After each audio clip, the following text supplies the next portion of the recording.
Hi అండి, welcome to star and home. ఇవాళ మన వీడియోలో మెంతి ఆకులతో అయితే పువ్వులు లాంటి వడియాల రెసిపీని ఏ విధంగా చేసుకోవాలనేది అయితే ఈ వీడియోలో చూసేద్దామండి. ఇలాంటి మరెన్నో వడియాల రెసిపీస్ అయితే మన ఛానల్లో చాలా వరకు అయితే మంచి వ్యూస్తో ఉన్నాయండి.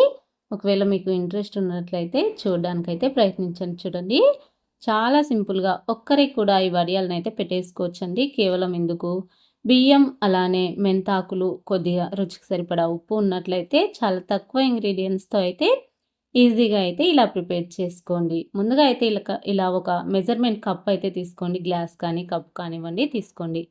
ఇక్కడ రేషన్ బియ్యాన్ని అయితే ఒక కప్పు బియ్యాన్ని అయితే ఒక 2-3 గంటల సేపు అయితే ఇలా నానబెట్టుకున్నానండి. రేషన్ బియ్యం కదండి, దుమ్ము ధూళి అలాంటివి అయితే ఉన్నట్లుంటాయి. ఒక 2-3 సార్లు నీట్గా వాష్ చేసి 2 గంటల సేపు అయితే నాననివ్వాలి. ఇలా నానిన రేషన్ బియ్యాన్ని ఒక మిక్సీ జార్లో వేసుకొని మెత్తటి పేస్ట్ లాగా అయితే మిక్సీ వేసుకోవాలండి. చూడండి, మీకు ఇక్కడ చూపిస్తున్నాను. ఈ కప్పుతో అయితే 5 కప్పుల నీళ్ళని అయితే తీసుకోవాలండి. ఇక్కడ కొలిచి తీసుకోవాలండి. ముందుగా అయితే నీళ్ళని అయితే కొలిచి ఒక గిన్నెలో అయితే వేసుకోవాలండి. బియ్యం కూడా మిక్సీలో అయితే వేసుకున్నాం కదండి. ఆ మిక్సీలోకి ఈ కొలిచి తీసుకున్న బియ్యాన్ని నీళ్ళను కొలిచి తీసుకున్నాం కదండి, ఆ నీళ్ళను మాత్రమే యూజ్ చేసుకోవాలి. ఇక్కడ నీళ్ళు అనేది మీ ఇష్టాన్ని బట్టి వేసుకోండి. ఇంకా ఆల్రెడీ కొలిచాం కదండి నీళ్ళు అయితే. ఇలా మీకు వీడియోలో చూపిస్తున్న విధంగా దోసపిండి బ్యాటరీ లాగా మెత్తగా అయితే మిక్సీ వేసుకోవాలి. ఇక్కడ నేను ఒక కప్పుకి కొద్దిగా తక్కువగా అయితే నీళ్ళని అయితే వేసుకున్నానండి.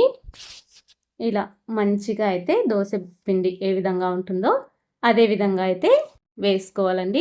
మళ్ళీ మిక్సీ జార్లో అదే నీళ్ళని అయితే వేసుకొని ఇంకా అదే బౌల్లోకి అయితే వేసేసుకోవాలి. ఇలా పిండి నీళ్లు పోయడం వల్ల మనకి తొందరగా అయితే ఉండల్లాగా అయితే ఫామ్ కావండి. ఇక నేను ఉడకబెట్టుకున్న ప్యాన్లోనే వేసేసుకున్నాను మిగతా నీళ్ళను కూడా.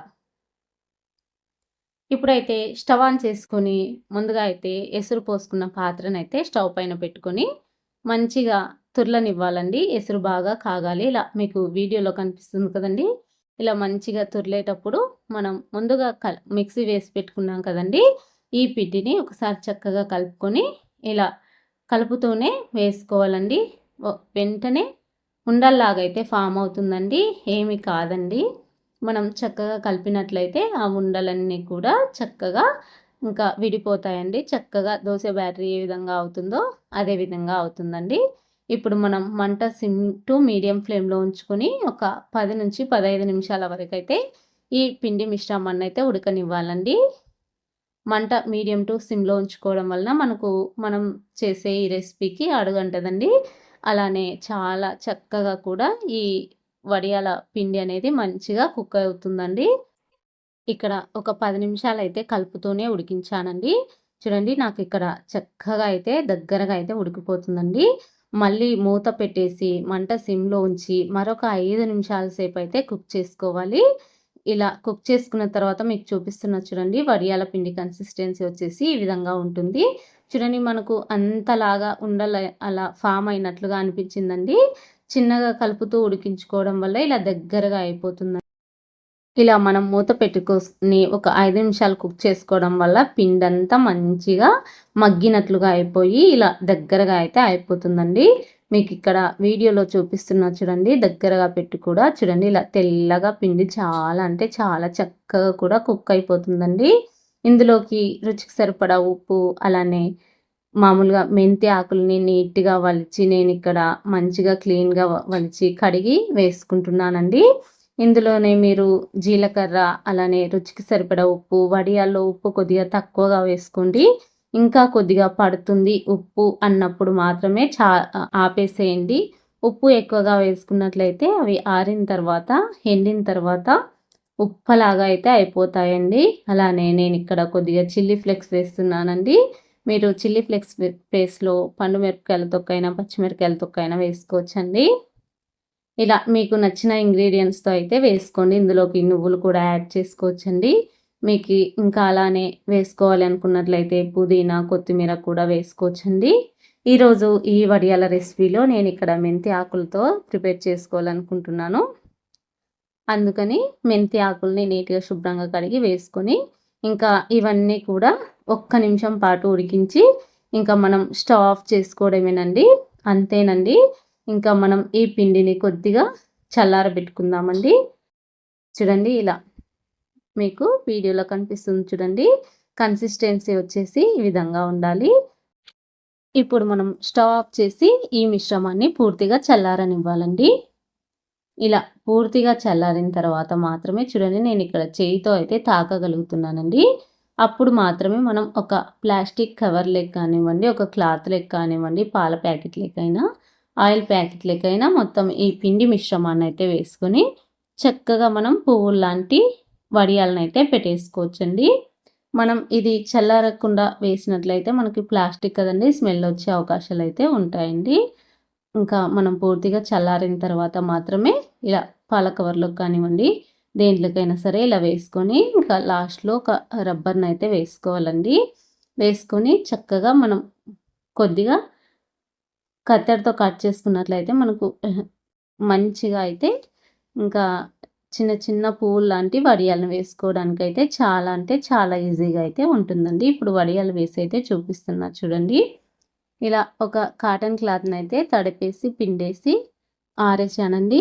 ఇలా ఆరేసిన తర్వాత ఇంకా మనం ఇంకా లావుగా అయితే వడియాలను అయితే పెట్టేసుకోవడమేనండి. పువ్వులు లాంటి వడియాలని ఇక్కడ చూపిస్తున్నా చూడండి. కొన్ని ఆల్రెడీ వడియాలను అయితే పెట్టానండి నేను. ఇంకా మిగతావన్నీ ఇట్లానైతే ఇలా పెట్టేసుకుంటున్నానండి. ఇలా ఒక చేత్తో వీడియో తీస్తూ ఒక చేత్తో అయితే చూపిస్తున్నానండి. అందుకని చెప్పేసి కొద్దిగా పెట్టేసిన తర్వాత పట్టుకోవడానికి రావడం లేదని చెప్పేసి ఇంకా ఇలా అయితే చూపిస్తున్నా చూడండి. ఇంతేనండి, చాలా సింపుల్గా ఒక్కరే కూడా ఈ వడియాలన్నిటిని కూడా ఇలా ఈజీగా అయితే పెట్టేసుకోవచ్చండి. నార్మల్గా కొన్ని చుట్టల్లాగా, అప్పాల్లాగా ఇలా రకరకాల వడియాలను అయితే చేసుకుంటే ఈ సమ్మర్ కదండి చాలా బాగుంటుంది. ఎప్పుడు ఒకేలా కాకుండా ఒక్కొక్కసారి ఇలా పువ్వులు లాంటి వడియాలు, ఒక్కొక్కసారి చుట్టలు లాంటి వడియాలు, ఒకసారి అప్పాలు లాంటివి ఇలా రకరకాలుగా ఈ ఎండాకాలంలో మనం చేసి పెట్టుకున్నట్లయితే మనకు ఇంకా చలికాలం వచ్చినప్పుడు, వర్షాకాలం వచ్చినప్పుడు చక్కగా పప్పు సాంబార్లోకి అయితే వేయించుకోవడానికైతే చాలా బాగుంటాయండి. ఈ పువ్వులు లాంటి వడియాలు చాలా అంటే చాలా రుచికరంగా ఉంటాయండి. అలానే మనం హెల్తీగా మెంతి ఆకులతో చేసాం కదండి, హెల్త్కి కూడా చాలా మంచిది. మరి ఎప్పుడు ఒకేలాంటి వడియాలు కాకుండా ఇలా ఒకసారి కరకరలాడుతూ పువ్వులు లాంటి వడియాలను ఇలా అయితే వీడియోలో చూపిస్తున్న విధంగా మీరు కూడా ఫాలో అయ్యి ఇలా పువ్వులు లాంటి వడియాలు అయితే చేసి మీకు ఎలా వచ్చిందో కూడా కామెంట్స్లో తెలియచేయండి. ఇప్పుడైతే నేను స్టవ్ ఆన్ చేసి ప్యాన్ పెట్టుకొని ఆయిల్ని అయితే డీప్ ఫ్రైకి సరిపడా ఆయిల్ని అయితే వేసుకున్నానండి. ఆయిల్ బాగా హీట్ అయిన తర్వాత బాగా చక్కగా ఎండిన ఈ వడియాలను వచ్చేసి కొన్ని అయితే నేను ఇక్కడ వేయించి అయితే మీకు చూపిస్తున్నా చూడండి. చాలా అంటే చాలా సింపుల్గా అయితే వేయించుకోవచ్చండి. బాగా ఎండబెట్టుకోవాలండి. 2 రోజులు ఇక్కడ ఎండిన తర్వాత నేను ఇక్కడ వేయించి చూపిస్తున్నా చూడండి. మనం ఇలా 2 రోజులు ఎండిన తర్వాత ఇలా డీప్ ఫ్రై చేసుకున్నట్లయితే చాలా చక్కగా పొంగుతూ వస్తాయండి. బాగా ఎండిన ఈ వడియాల్ని ఒక డబ్బాలో స్టోర్ చేసుకున్నట్లయితే సంవత్సరం పాటు నిల్వ ఉంటాయి. చూడండి పువ్వుల్లాగా చాలా అంటే చాలా బాగా పొంగుతూ అయితే వచ్చాయండి. ఇలాంటి వీడియోలు అయితే ఇలాంటి వడియాల రెసిపీస్ అయితే మన ఛానల్లో చాలా వరకు ఉన్నాయండి. ఇంట్రెస్ట్ ఉన్న వాళ్ళు ఒకసారి చూసేయండి. మరి వీడియో అయితే ఇంతేనండి. వీడియో నచ్చినట్లయితే లైక్ చేయండి. చూడండి కరకరలాడుతూ చాలా చాలా బాగుంటాయి. వీడియో నచ్చినట్లయితే లైక్ చేయండి. Thank you for watching.